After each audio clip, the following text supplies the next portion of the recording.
Soon, the scent of plum blossom announced the arrival of spring. It was time for the spring festival, where people gathered to honor their ancestors, and young women and men hoped to find husbands and wives.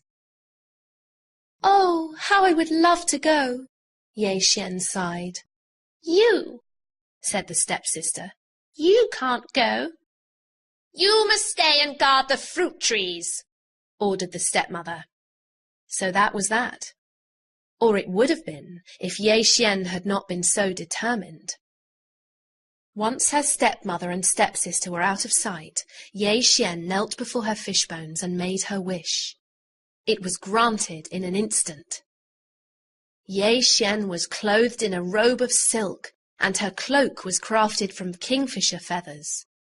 Each feather was dazzling bright, and as Yeh-Hsien moved this way and that, each shimmered through every shade of blue imaginable. Indigo, lapis, turquoise, and the sun-sparkled blue of the pond where her fish had lived. On her feet were shoes of gold. Looking as graceful as the willow that sways with the wind, Yeh-Hsien slipped away. As she approached the festival, Yeh-Hsien felt the ground tremble with the rhythm of dancing. She could smell tender meat sizzling and warm spiced wine. She could hear music, singing, laughter. And everywhere she looked, people were having a wonderful time. Yeh-Hsien beamed with joy. Many heads turned towards the beautiful stranger. "Who is that girl?" wondered the stepmother, peering at Yeh-Hsien. "She looks a little like Yeh-Hsien," said the stepsister with a puzzled frown. Yeh-Hsien felt the force of their stares and turned around, and found herself face to face with her stepmother. Her heart froze and her smile fell.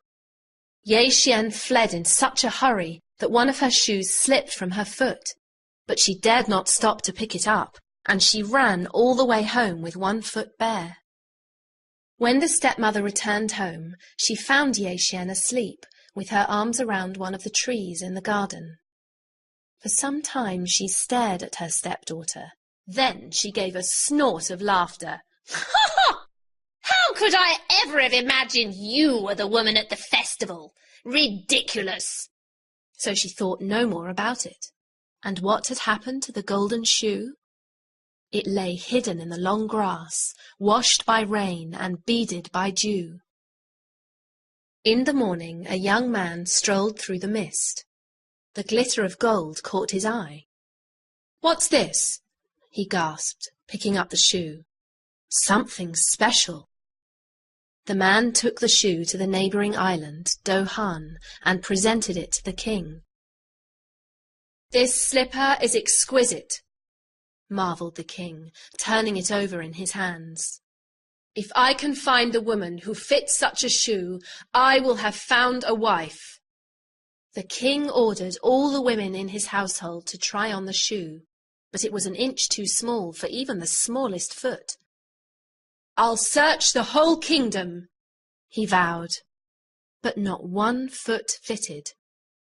"I must find the woman who fits this shoe," the king declared. "But how?" At last an idea came to him. The king and his servants placed the shoe by the wayside. Then they hid and watched to see if anyone would come to claim it. When a ragged girl stole away with the shoe, the king's men thought her a thief. But the king was staring at her feet. "Follow her," he said quietly. "Open up!" the king's men hollered as they hammered at Yeh-Hsien's door. The king searched the innermost rooms and found Yeh-Hsien. In her hand was the golden shoe. "Please," said the king, "put it on." The stepmother and stepsister watched with mouths agape as Yeh-Hsien went to her hiding place. She returned, wearing her cloak of feathers and both her golden shoes. She was as beautiful as a heavenly being, and the king knew that he had found his love. And so Yeh-Hsien married the king, There were lanterns and banners, gongs and drums, and the most delicious delicacies.